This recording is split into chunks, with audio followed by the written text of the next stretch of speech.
बाळूमामांच्या नावाने किती पालख्या निघतात? संपूर्ण माहिती यूट्यूब व्हॉइस ओव्हर स्क्रिप्ट। नमस्कार मित्रांनो, आपल्या सर्वांचे मनःपूर्वक स्वागत आहे।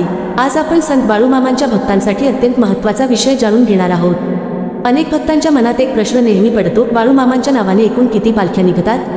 त्या कुठून सुरू होतात आणि या पालखी परंपरेचे महत्त्व काय आहे? जर तुम्हालाही हा प्रश्न पडला असेल तर हा व्हिडिओ शेवटपर्यंत नक्की पहा। संत बाळूमामा हे महाराष्ट्रासह कर्नाटकाच्या सीमाभागात लाखो भक्तांच्या श्रद्धेचे केंद्र आहेत। त्यांच्या जीवनातून भक्ती, सेवा, साधेपणा आणि जनकल्याणाचा संदेश मिळतो।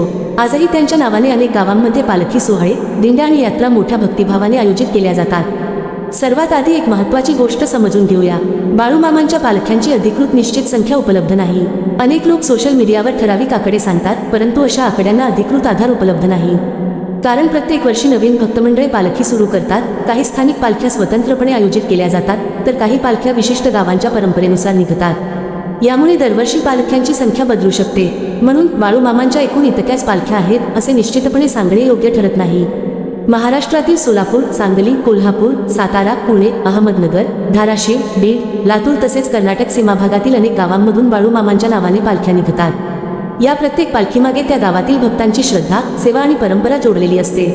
पालखीची तयारी अनेक दिवस आधी सुरू होते। गावातील रस्ते स्वच्छ केले जातात, ध्वज, पताका आणि फुलांनी सजावट केली जाते। ढोल, ताशे, टाळ, मृदंग, भजन मंडळे आणि दिंड्यांची तयारी केली जाते। अनेक स्वयंसेवक पिण्याच्या पाण्याची, महाप्रसादाची आणि वैद्यकीय मदतीची व्यवस्था करतात। पालखी सुरू होताच संपूर्ण वातावरण भक्तिमय बनते। बाळूमामांचा विजय असो अशा जयघोषांनी परिसर दुमदुमून जातो। टाळ, मृदंग आणि अभंगांच्या गजरात हजारो भक्त पायी चालत नामस्मरण करतात। अनेक भक्त नवस पेरण्यासाठी पालखीमध्ये सहभागी होतात। काही जण संपूर्ण प्रवास अनवाणी करतात, तर काही जण सेवा म्हणून पाणी वाटतात, महाप्रसाद देतात किंवा स्वच्छतेचे काम करतात। हीच बाळूमामांच्या शिकवणीची खरी ओळख आहे।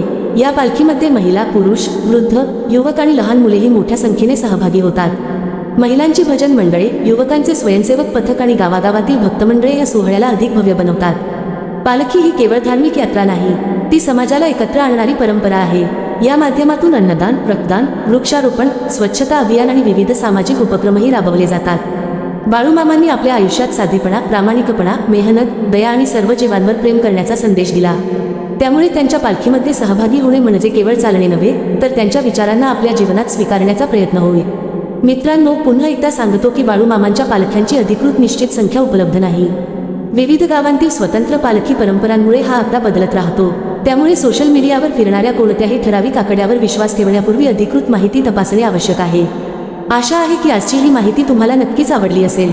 जर हा व्हिडिओ उपयुक्त वाटला असेल तर व्हिडिओला लाईक करा, आपल्या मित्रांसोबत शेअर करा आणि अशाच बाळूमामांविषयी माहितीपूर्ण व्हिडिओंसाठी चॅनलला सबस्क्राईब करून बेल आयकॉन दाबायला विसरू नका। जय बाळूमामा, धन्यवाद।